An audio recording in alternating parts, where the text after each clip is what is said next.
This is the story of how an ordinary young woman from an ordinary family became destined to be the future Queen of England. It seems like a fresh chapter, the beginning of something quite new. What you see is pretty much what you get. William and Kate have brought a real relevance to the monarchy. The royals never really lost popularity. Because the monarchy is uniquely trusted. It is above politics. She's possibly one of the most scrutinised royals ever. And one of the things that the young royals have done very successfully is to renew the royal brand abroad. Most of the nation has fallen in love with Kate. We are seeing a queen in waiting.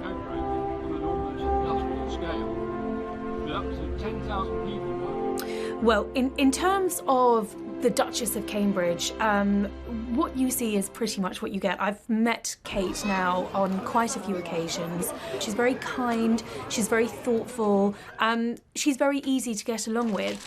I think she's been very well brought up. She comes from a lovely family. She's got 2 feet firmly on the ground, and the people who know her well are very loyal to her, and they love her. In one sense, Will and Kate marrying, it seems like a fresh chapter, the beginning of something quite new. And if you go back to when the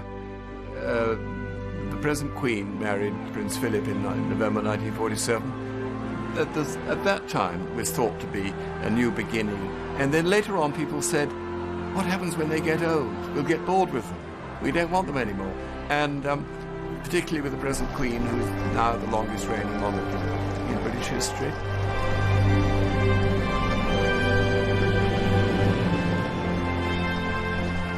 On the contrary, as her reign has gone on, the affection in which she's held gets deeper and not less. This suggests the monarchy has very deep roots, and these periodic refreshments of young blood do it nothing but good, but it still goes on just the same.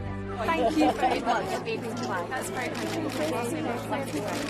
you. You're flaunting this way. Has it been like this for a few days? Yes, that sounds just It's not like this in London, so thank you. I think William and Kate have brought a real relevance to the monarchy. They're young, they're very good looking. Kate certainly injected quite a lot of glamour, but more importantly perhaps they're working on subjects that are very relevant to the younger generation at the moment. So in their charity work they're focusing on things like mental health, wildlife conservation, and even things like cyberbullying, which is a real modern day issue. The former Kate Middleton has done a remarkable job in being the wife of William. In almost every circumstance that she finds herself in, she acts with a charming combination of good nature and a proper sense of the dignity of the occasion. At some date in the future, Prince William will become king. Kate, by his side, will be Queen Consort. Well, there are 2 roles to a future queen. One is to produce heirs, which she has done, and one is to learn how to one day become queen, and that is very much what we are seeing. We are seeing a queen in waiting. We are seeing the Duchess take on more duties, more royal engagements, more of a public profile than ever before. She's taking on more patronages. She's taking on patronages from the Queen and from the Duke of Edinburgh. Now, this is all very deliberate, very much a part of the palace machine, bringing her from the shadows of Anmar into the forefront, into the spotlight, because they're very clever. They realise the power of Kate. They realise the potential of William and Kate as this young, glamorous, dynamic duo who actually do have the ability to reshape and project the monarchy into the future.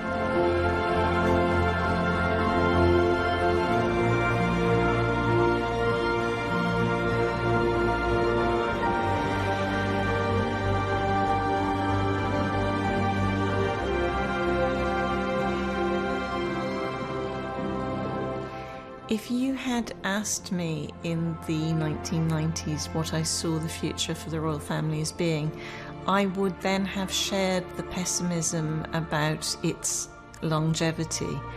Not because the opinion polls suggested that was right, because one of the things that people always misunderstand is even though there was the annus horribilis, even though there was that huge controversy around the collapse of the Charles and Diana marriage and in fact also other royal marriages, in spite of all of that, the royals never really lost popularity. Individual members did, but the family didn't, the Queen didn't in any real way. There's never been really more than 25% Republican sentiment in this country.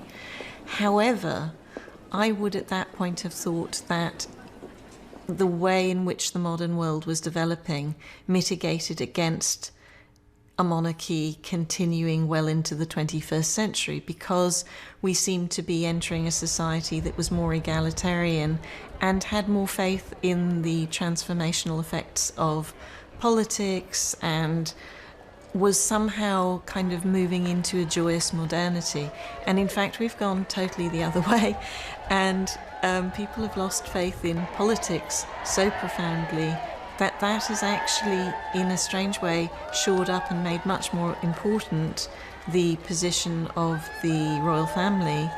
Obviously, whether you're a Republican or a Royalist, your view is going to differ, but when you see how the nation came together to celebrate the Queen's 90th birthday, there was no doubt in my mind that the United Kingdom loves its Queen. There will always be people who say it's a waste of money. Well, you know, they cost us less than £1 a year in terms of upkeep, and I think they're worth every penny, and William and Kate very much are the future of the monarchy. I think monarchy is now more relevant in the early 21st century than it has been for many years. And I think the answer is because the monarchy is uniquely trusted. It is above politics, and at a time when public trust and respect for not just politicians but many of the forces in society which hitherto had bound us together is beginning to break down. The monarchy is the one common point above politics, above suspicion. So I think as long as the monarchy can keep the sense of it being a family and a wholesome institution in place, the country is going to want to, not just at a superficial level, but at a very profound emotional level, bond into the monarchy as the representation of what it means to be British. Side of the garden.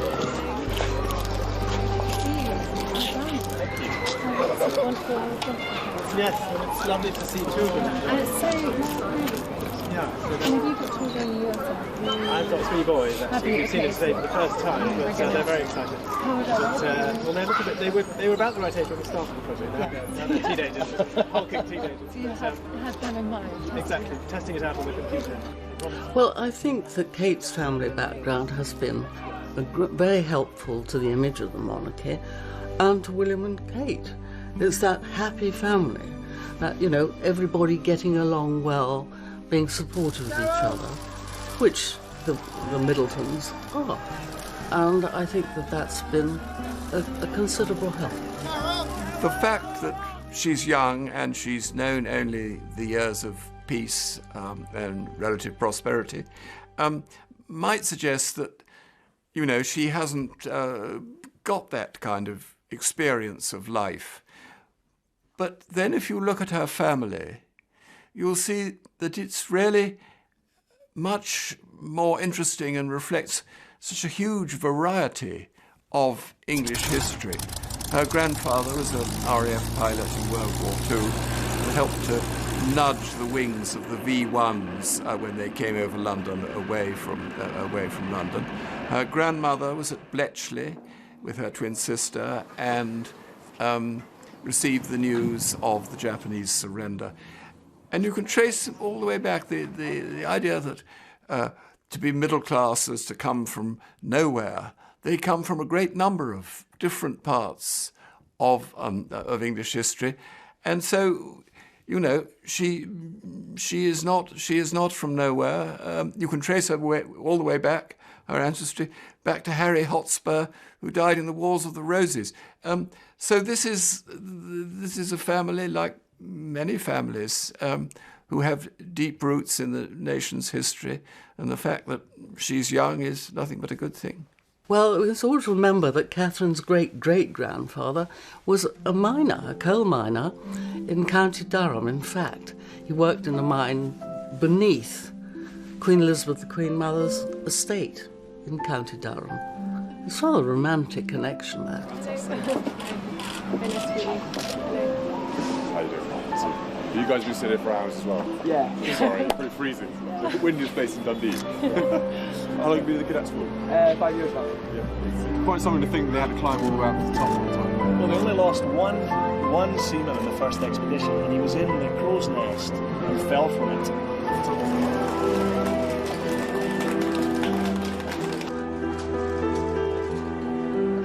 Well, William guards the privacy of his family, I think, more highly than anything else in his life, and it doesn't take a psychologist to work out why. You only need to look at William's own background, his relationship with his mother, what happened to his mother, the untimely death, preceding that, the breakdown of the Wellses' marriage, everything played out in the media, poured over in the press, and he hated it.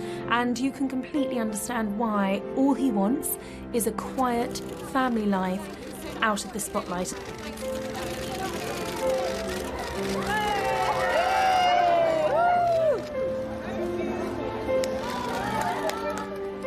I think the palace take a great deal of care of William and Kate, and I don't think they make them do too much or take them away from their children too much. I think that they have a really, modern, sympathetic view of that.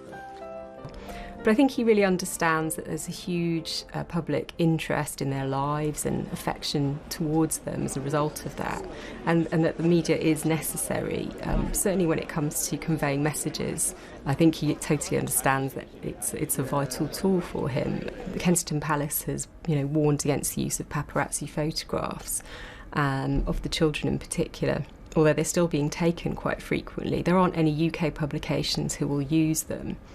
And I think that's probably helped a great deal to reassure him. Instead, we have William and Kate choosing when they want to issue photographs of the children.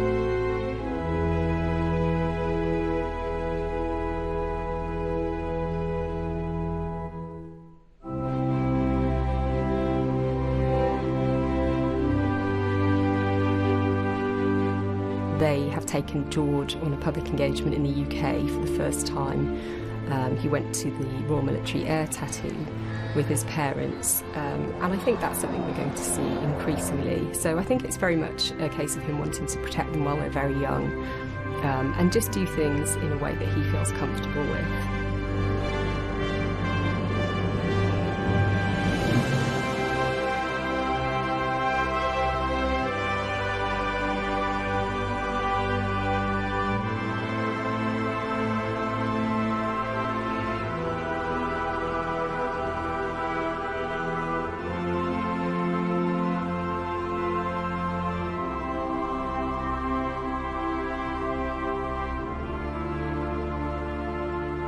One of the very first things I noticed about Kate was the way in which she is not like the mother-in-law she never met.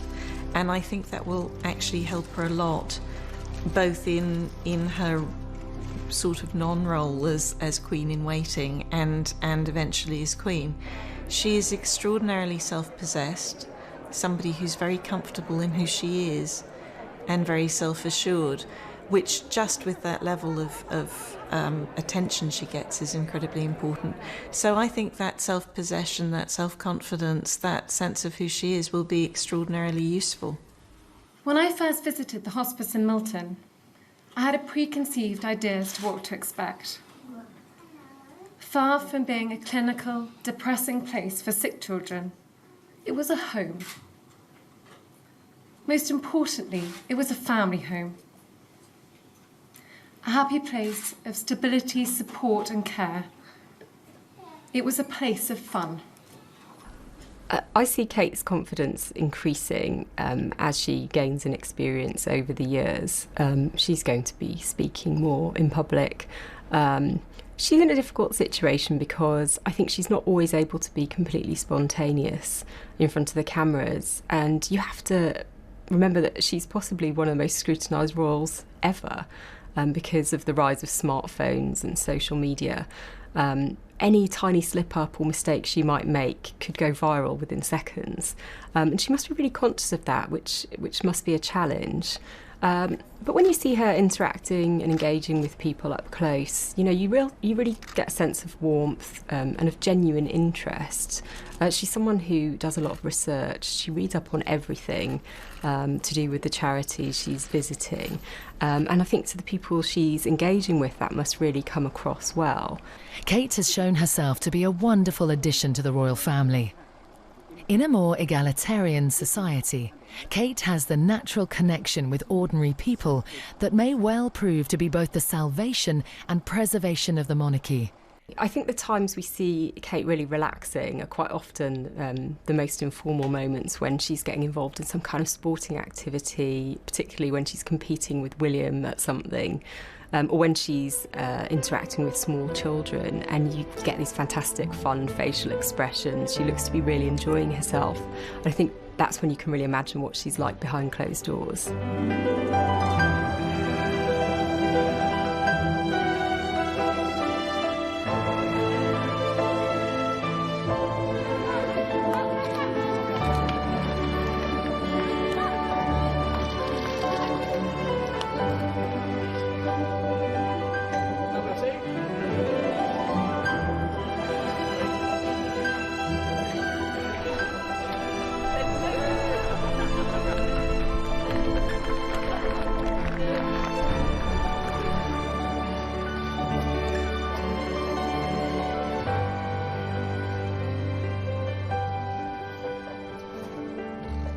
The idea that Kate will drift away from her family into an exclusively royal life seems to me to misunderstand what's happened.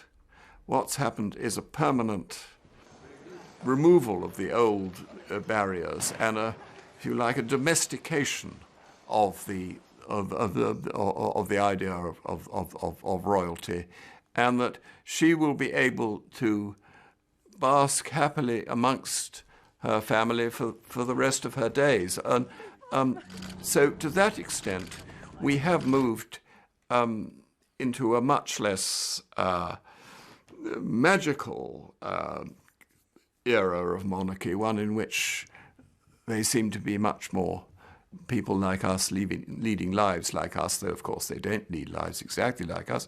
I think far from this being something which will weaken the hold of the monarchy upon the public imagination, I should have thought it would strengthen it. I don't think there'd be any need for her to distance herself from her family. They're obviously very important to both William and Kate. And they've really been accepted into the royal fold, if you like. And we've seen the Queen driving Carol Middleton around at Balmoral, pointing out sights to her. They're obviously very comfortable in each other's company. The family have also enjoyed, lunches at Sandringham, and they've stayed at Prince Charles's Burke Hall home. They're very much welcomed into the fold, and I don't see any reason why that would change in future. I think that William found the home life of the Middletons tremendously reassuring and appealing, and I think that's an atmosphere he wanted to reproduce in his own home, and I think that's been very important to him. In previous generations, the imperious tug of the court would have ensured that the incoming princess would have been swept up into the court with all its protocol and formality, and this clearly hasn't happened in this case, and obviously the fact that the Middletons are clearly a happy family unit has a lot to do with it. I think again that is a sign of general change, because I think in previous generations the new princess would have been pulled into the court much more.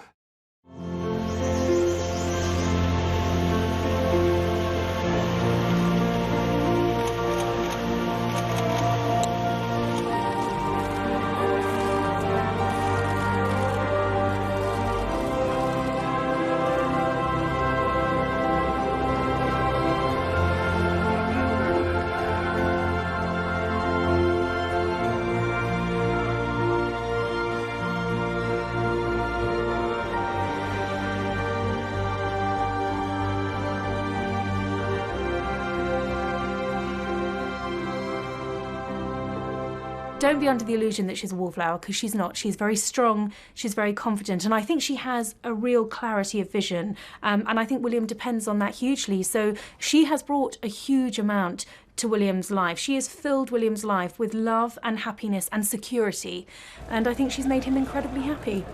William and Kate's marriage is very much a love match, and I think they seem incredibly happy together. You can see a huge amount of affection between them on engagements. You know, there's often an arm around one another, looks that they share, and I hope that's going to last. I think they've certainly, you know, got a fantastic example in the Queen and the Duke of Edinburgh, and I think because William experienced his parents' difficult marriage, he's very keen to not repeat that scenario, and I don't think that it will ever happen. Kate has hugely boosted the popularity of the monarchy. I think people find it very appealing that she's someone from an ordinary background who has joined the ranks, if you like, and is perhaps able to bring her experience of a so-called normal life to the royal family, and it's something I think that particularly William really appreciates. He's always said that he wants to give their children as normal an upbringing as possible. Oh, how's that?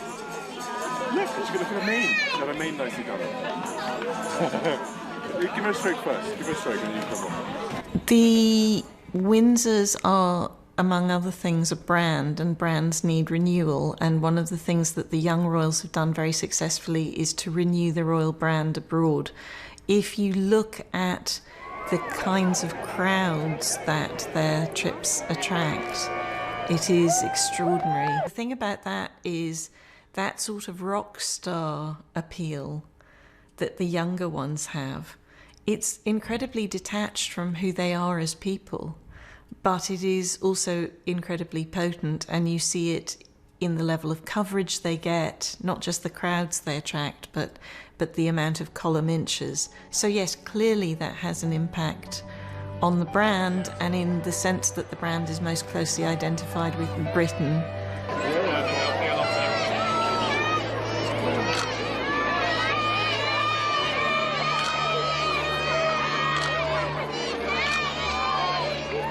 Well, when she is queen, she's going to be queen of a very modern world, and I think it's going to help her hugely that she hasn't come from blue-blooded aristocracy and a background perhaps that people cannot relate to. She comes from a very hard-working family who have, you know, climbed up the echelons of society from, you know, working class to the very top. She hasn't got above her station. She is very approachable. That air of normality and ordinariness that you see in her, I think, is what makes her real to people. She's very solid, she's very consistent, she's incredibly loyal, she's incredibly discreet. All of these things that we've seen over the years, she's been an amazing companion and girlfriend and now wife to William. They are a partnership. She also has an innate understanding of what she's married into, and that sense of duty. But I suspect that those 10 years of dating Prince William were probably enough to make her realise exactly what life was going to consist of. She had time to know whether or not she was cut out for it, but William was very lucky that she did have those characteristics, which not everyone does. Kate has a natural sympathy and connection with the public. It is unusual for someone so young to possess so many qualities that combine charm with graciousness.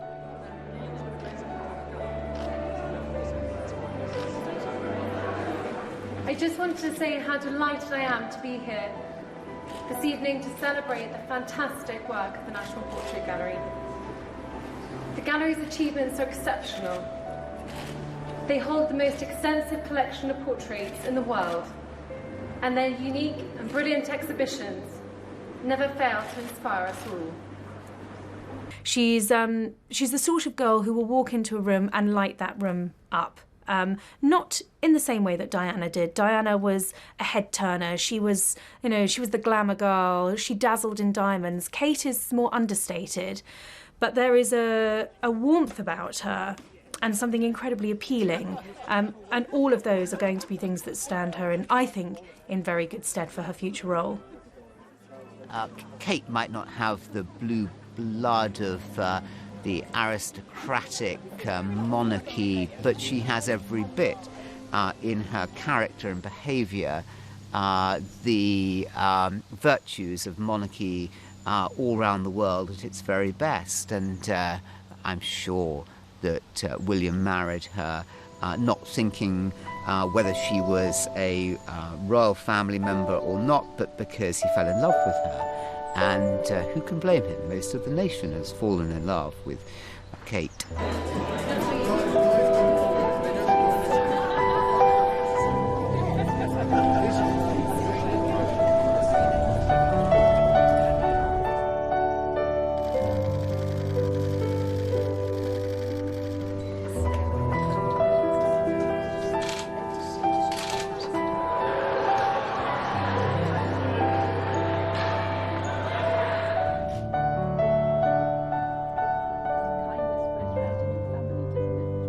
I don't think that there's anything at this stage that I could teach Kate about being a member of the royal family, because she clearly took to it very quickly. The one thing I suppose she may not have known, and will now know very well, is just how peculiar royal life is. It is the strangest place that I have ever spent time in the palaces. Just that sense of never ever really being alone. And the palaces are sort of strange old buildings that are all about actually being built for show, for people to look inwards. And so they're really not about comfort, they're really not about family life. So by now she knows that. By now she knows the peculiarities of the etiquette.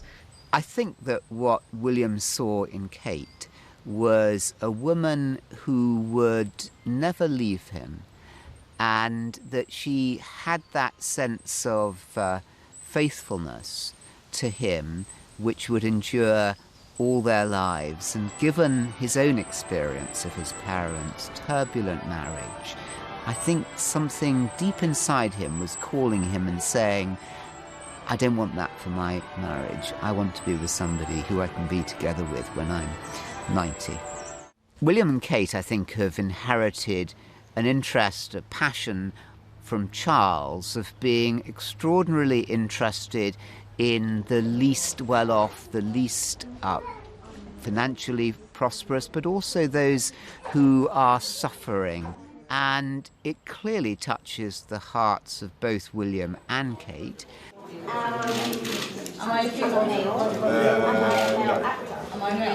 Yes.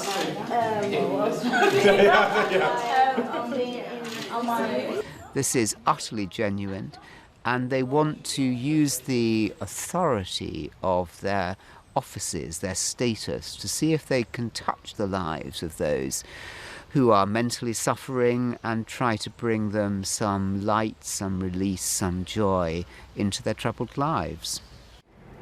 Catherine, Harry and I have decided that we can use our positions to make a difference on the subject of mental health. It should not be a taboo subject in the year 2016. The Heads Together campaign is all about getting people talking about the hard times that many of us will face and have faced in our lives. Tonight, we're celebrating a truly remarkable work taking place across Place to Be schools in support of children's mental health. Without many of the inspiring people gathered here this evening, countless of children would not receive the transformational support in their schools. It is because of so many of you here tonight that in their time of need, children have the help, care and attention that will get them through the tough times in their lives. I think it's really quite a brave move. These are subjects that traditionally have been fairly taboo. They're talking about really difficult things such as suicide and addiction, bullying, and I think it's really been very important to bring it out to the fore and get people talking about it. And you can see the genuine concern. We had an incident recently where Prince William comforted a young man who had lost his mother recently, and obviously you could see that his empathy is genuine. He's been through the same thing. But that's an incredibly powerful thing to be able to do, to go and bring their own experience and share it with others, and let them know that it is okay to talk about these things.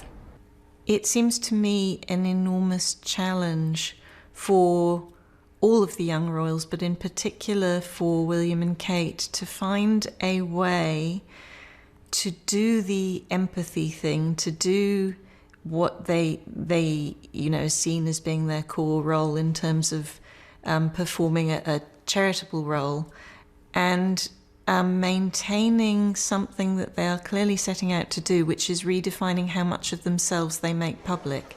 They are trying to, and I'm, by the way, very sympathetic to them on this, they are trying to carve out a space for themselves to have a private family life. They are also, I think, very interestingly positioning themselves for the age that they are in the era in which they are in the public eye, which is, of course, a social media saturated Instagram selfie era, where they are in some way going very much against the tide on that, trying to reclaim something for themselves. Now, I think that is potentially quite a clever thing to do in the long run. In the short term, it is inciting the ire of the press, so they're getting a more negative press as a result because the press feel shut out, and you see some quite silly and nasty reporting as a result. But there is also the danger that they just end up looking like they're not doing very much, which of course is the big criticism. There's absolutely, it has been the case that William and Kate have been given some breathing space and some time out to enjoy being married, to have children. And I think that does come down from experience. I mean, Charles and Diana were thrown into the thrust of royal life. You know, weeks after their wedding, they were touring around the world. Diana became an international celebrity overnight, totally eclipsed Charles. No one wants to see history repeating itself in that respect. And so what you have seen is a far more controlled release of William and Kate into the public domain. It hasn't just been an explosion. You know, after the royal wedding, they went to Canada and then things settled down. So there are tours and there are engagements. All over the world, the visits of Kate and Prince William have led to a renewed enthusiasm for the royal presence abroad. Heads of state are pleased to welcome the royal couple everywhere, and audiences are clearly charmed by Kate.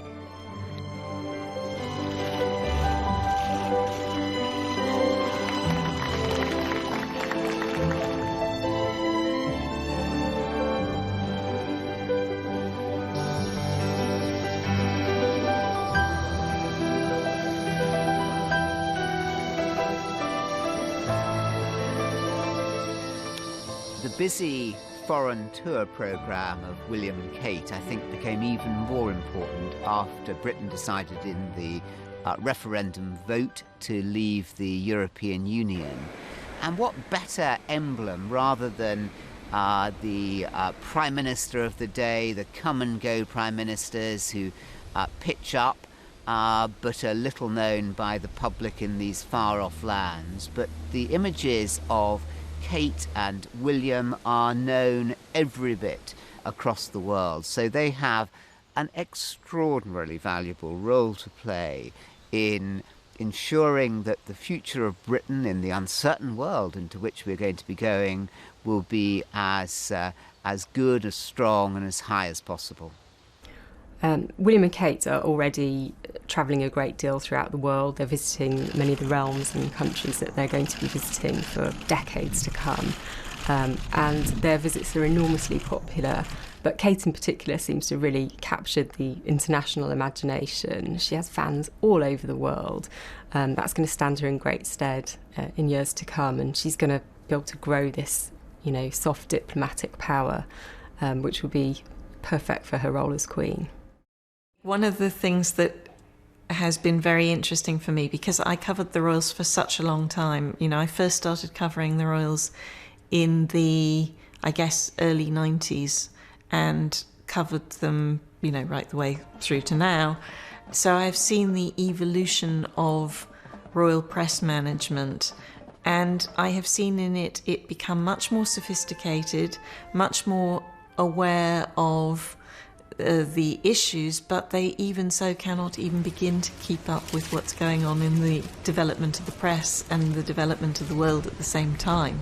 In the early days, and why they got so blindsided by having Princess Diana there actually working against them and having her own direct line to the press. But in that era, that was the end of the era of deference, where, you could say to an editor, don't run this, and an editor would not run it. You could put out statements and say, we will not answer any more questions on this, and that would be the end of a story. That is so far gone. That was the royals themselves helped to blow that out of the water, the collapse of the royal marriage. And so now you have them operating in this take no prisoners environment, where even if the royal press managers can stop the mainstream media from reporting things that they don't want, or can encourage them to report things that they do want, they have no control over the wider online world. And that is huge, and it also presents very new and big challenges for the royals.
There's a strange belief that the young have no interest in ceremonial or in the past.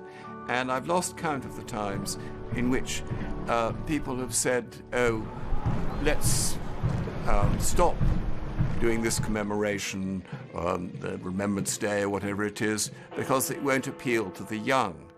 And the same is true of the monarchy, that this is an institution whose roots lie too far in the past to interest the young. But every time, every generation proves this to be wrong, and that the crowds at Remembrance Day and at royal events remain as large as ever and as filled with the young as ever, because the idea that the young have no sense of the past is one of the greatest of all modern illusions.